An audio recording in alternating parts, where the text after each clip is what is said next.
चार सुने होंगे। धर्म होता है, अर्थ होता है, काम होता है और मोक्ष होता है। धर्म का मतलब धार्मिक आचरण करना, अर्थ का मतलब पैसा कमाना, काम का मतलब यौन जीवन के और बाकी सुख, जो सुख भोगने वाला पक्ष है, और मोक्ष मतलब अंतिम रूप से, मोक्ष का मतलब स्वर्ग नहीं होता, स्वर्ग तो बहुत छोटी चीज है। मोक्ष का मतलब है पुनर्जन्म के चक्र से मुक्त हो जाना, बार बार पैदा होने से मुक्त हो जाना और स्थायी हो जाना, उसको बोलते हैं मोक्ष। तो भारत में सहमति थी कि सबसे ऊंचा जो हमारा पुरुषार्थ है वो मोक्ष है, और ये जो तीन हैं ये उसकी तुलना में सामान्य है, इनको सीमित रूप से करना चाहिए। अर्थ, पैसा कमाना ठीक है लेकिन बहुत महत्व मत दो। काम ठीक है लेकिन इतना पागल मत हो जाओ वासनाओं के पीछे कि उसके सब सिवा कुछ दिखे नहीं। धर्म जरूरी है, धर्म के माध्यम से मोक्ष मिलेगा, ये एक सामान्य कंसेप्ट वैदिक परंपरा में, औपनिषदिक परंपरा में चल रहा था।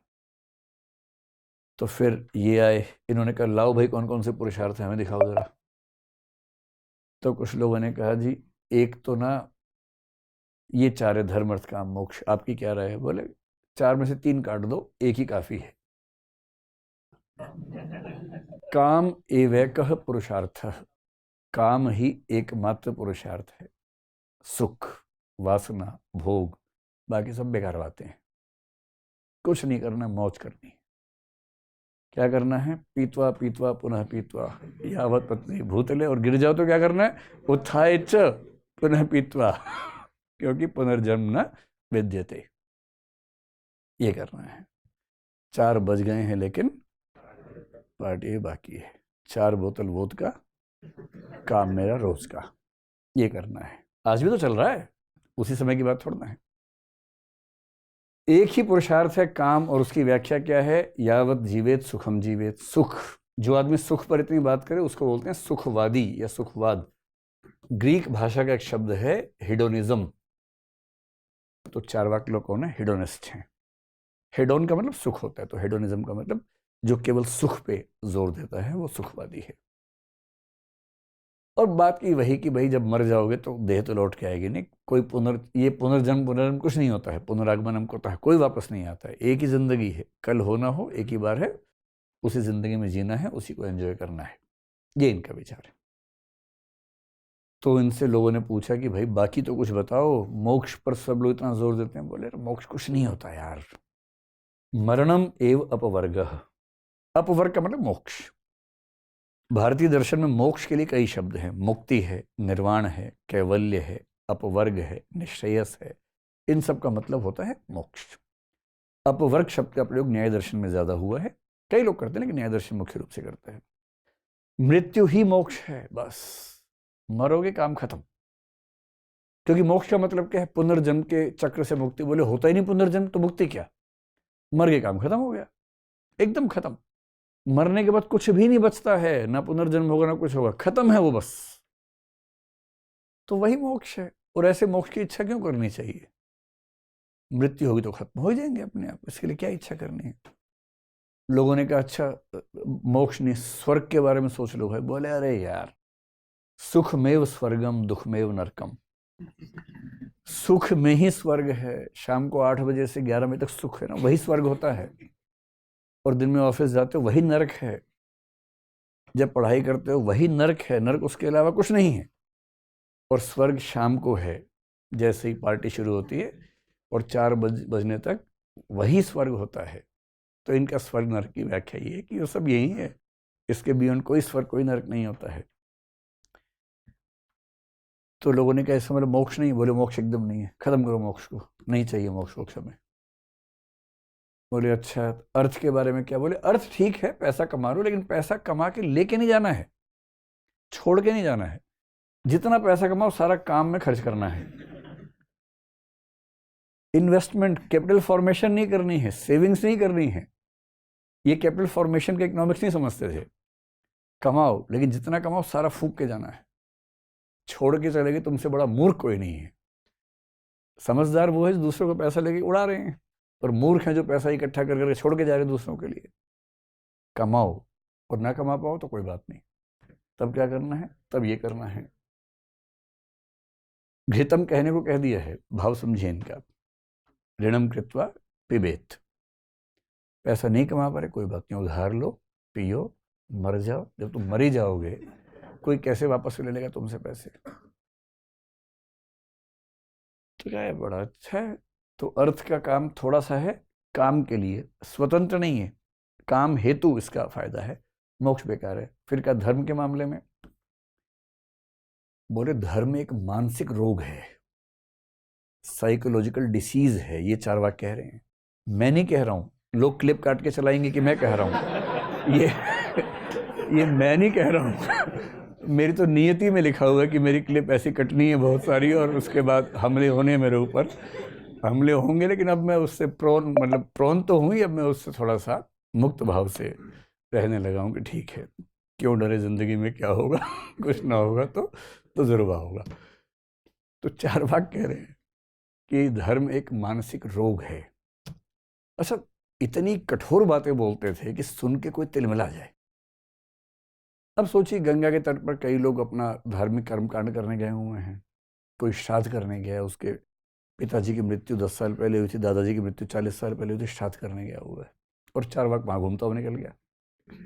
वो तो गया है, नदी के बीच के भाव से घूमने गया है, उसको कर्मकांड में कोई रुचि नहीं है। वहां कोई मिल गया कर्मकांड करता हुआ। लेकिन दो लोगों से बच के रहना है, एक चारवाक, एक कबीरदास। अगर किसी कर्मकांडी को गलती से मिल गया रास्ते में, अच्छा कई लोग हैं जो बुरा, जैसे मैं भी, मुझे भी हंसी आती है, पर मैं बोलता नहीं, चुप रहता हूँ कि अपनी अपनी राय है सबकी भाई, स्वतंत्र इच्छा है, आपकी इच्छा है कर लीजिए, जिसकी इच्छा नहीं होना करे। पर ये लोग चुप भी नहीं रहते, चारवाक और कबीर, ये इतना कठोर बोलते हैं। कबीर ने तो हद कर दी। एक प्रसंग में एक मौलवी साहब वहाँ से अजान दे रहे थे मस्जिद के ऊपर से, कबीर ने देखा। अच्छा, कबीर के बारे में डिबेट है कि वो हिंदू थे कि मुसलमान थे, बहुत इंटरेस्टिंग डिबेट है, कभी कबीर में बात करेंगे बहुत विस्तार में। कबीर गुस्से में क्या बोल रहे हैं? कांकर पाथर जोड़ी के मस्जिद लई बनाई, तां चढ़ी मुल्ला बांग दे, क्या बहरा हुआ खुदा है? भाई कंकर पत्थर जोड़ के मस्जिद बना ली, उसके ऊपर चढ़ के मुल्ला बांग दे रहा है। भाई तुम्हारा खुदा नीचे से नहीं सुन सकता था? कबीर इतनी कठोर बात करते थे। पंडा हो, मुल्ला हो, तो उनको तो जब कोई मिल जाए, एलर्जी थी उनको इन लोगों से, कठोर बातें करते थे। ऐसे ये कठोर बात करते थे।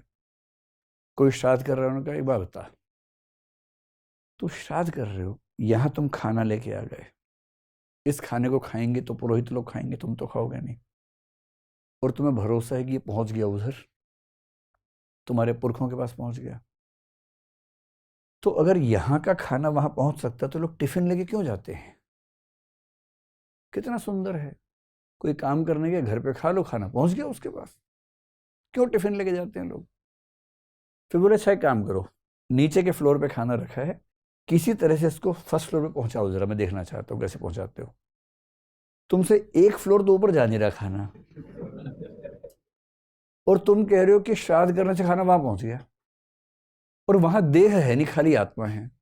आत्मा खाना कैसे खाती होगी? आत्मा का विचार मानने वाला मूर्ख से मूर्ख आदमी ये नहीं मान सकता कि आत्मा खाना खाती होगी। ये पता कैसी बात हुई? मेरा विचार भूखा है, मेरे विचार को भूख लगी है, मेरे अंदर का गांधीवाद मर रहा है, उसे खाना खिलाओ वरना गांधीवाद कमजोर हो गया है। ये ऐसी बात हुई। चारवाक तार्किक लोग हैं, इनसे जूझना बड़ा मुश्किल काम है, इसलिए इनसे लोग बहुत नाराज रहते थे। इन्होंने कहा कि धर्म जो है ढकोसला है, मानसिक रोग है, श्राद्ध व्रत से कुछ नहीं होता है, बलि वली से कुछ नहीं होता। बलि तो आजकल कितने धर्मों में चलती है, यहूदियों में चलती है, मुसलमानों में चलती है, हिंदुओं के कुछ संप्रदायों में चलती है।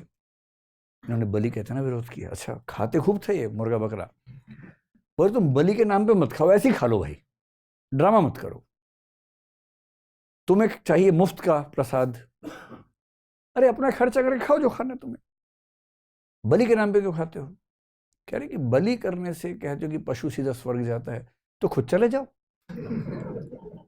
क्योंकि तुम्हारा दावा यह है कि जिस पशु की बलि करते सीधा स्वर्ग जाता है, और खुद भी तड़प रहे स्वर्ग जाने के लिए, तो आओ लेटो, भेजते हैं।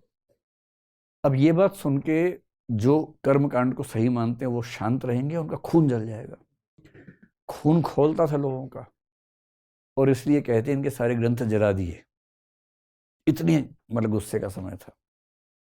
तो एक चाहते क्या थे? ये चाहते थे कि केवल सुख पे जाओ, और सुख कौन सा? जो बुरी बात है एक होता है कि सुखों में आप क्वालिटी का डिफरेंस मानते हैं, और एक होता है आप सुखों में केवल क्वांटिटी या इंटेंसिटी का डिफरेंस मानते हैं। ये एथिक्स में बहुत महत्वपूर्ण बात मानी जाती है। इसका मतलब क्या हुआ सरल भाषा में?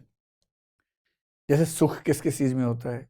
कई चीजें हैं जो शारीरिक सुख की होती हैं, जैसे कुछ चटपटा खाने का सुख, बड़ा मजा आता है उस समय। बाद में बेशक पेट में दर्द हो, बेशक पेट खराब हो, लेकिन उस समय बड़ा मजा आता है। एक सुख होता है जैसे गणित का कोई मुश्किल सवाल है वो सॉल्व कर लिया, उसका सुख। या ज्ञान का सुख, चार लोग बैठे किसी बात पर डिस्कशन चल रही है, आपने ज्ञान की बात बोली, सब बोलते वाह यार वाह मजा आ गया। ये जो सुख है, प्रशंसा का सुख है। परोपकार का सुख, किसी की हेल्प करने का जो सुख है, वो भी एक सुख है। जब माँ के पास खाने को कम हो तब भी वो बच्चे को प्रेफर करेगी कि वो खाना खा ले, क्योंकि उसको त्याग के सुख में जो मजा मिलता है वो भोजन के सुख में नहीं मिलेगा। उसका ऊंचे स्तर का स्वार्थ है, क्योंकि उसको त्याग का सुख ज्यादा बड़ा सुख लगता है। अब ये चार्वाक क्या बोलते हैं कि इन सारे सुखों में कोई वैल्यू डिफरेंस नहीं है, कोई क्वालिटी का डिफरेंस नहीं है। इसलिए कोई ये कहे कि परोपकार का सुख ज्यादा ऊंची चीज है, सब बेकार की बातें हैं। जिस चीज में मजा आए वही सुख सबसे अच्छा है। ठीक ये बात 19th सेंचुरी यूके में बेंथम कह रहा था, जेरेमी बेंथम, उसने भी ये बात कही। और जेएस मिल ने उसको ठीक चपत लगाई उसके बाद कि कैसी मूर्खता की बात करते हो। ये चार्वाक भी नहीं समझ रहे थे। हालांकि बाद में चार्वाकों में एक संप्रदाय हुआ जिसको सुशिक्षित चार्वाक कहा गया है उपनिषदों में। पहले वाले को धूर्त चार्वाक कहते हैं। धूर्त चार्वाक, सुशिक्षित चार्वाक। सुशिक्षित चार्वाकों ने मान लिया कि क्वालिटी का डिफरेंस है और ऊंचे स्तर का सुख ज्यादा अच्छा होता है, उन्होंने मान लिया। पर जनरली लोग नहीं मानते थे। और इसका मतलब क्या हुआ? जो सुख ज्यादा आपको खींचे अपनी ओर वही ज्यादा अच्छा है।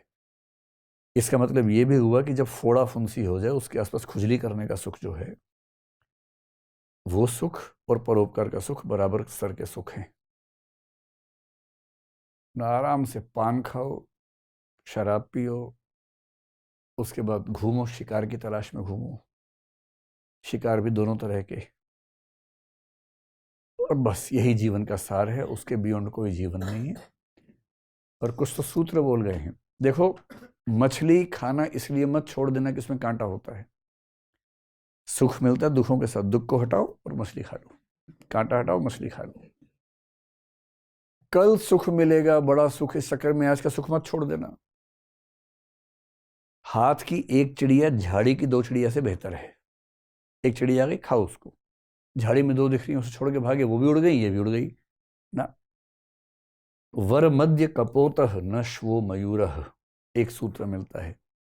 वरम मतलब चुनो, अद्य मतलब आज, कपोतः मतलब कबूतर। आज जो कबूतर हाथ आया है उसे निपटाओ। न श्वो, श्वो मतलब कल, टुमारो। कल मोर हाथ आएगा, इस चक्कर में आज से कबूतर मत छोड़ देना। कल खाएंगे मोर, आज कबूतर पकड़ में आ गया, उसको निपटाओ तुरंत। कल मोर निपटा देना, क्या हो गया? जो जो प्राणी मिले उस सबको निपटाते चलो, उस पर क्या दिक्कत है? ये है इनका एथिक्स। और इनके एथिक्स को लेकर दिक्कत यही है कि एक तो ये समाज की बात नहीं करते, ये केवल इंडिविजुअल की बात करते हैं, केवल भोग की बात करते हैं। जो ऊंचे स्तर के सुख हैं, जो समाज के सुख हैं, परोपकार का सुख है, उनको वैल्यू नहीं करते हैं। और यही कारण है कि अब पता नहीं एग्जैक्टली ऐसा बोलते थे, इनकी बहुत सारी बातें गायब हो गई हैं, हमें नहीं पता, लेकिन अगर ये ऐसा बोलते थे फिर तो निश्चित रूप चिंता की बात है। पश्चिम में ठीक उसी समय एक दार्शनिक हुआ अरिस्टिपस नाम का, उसने ठीक यही बातें बोली।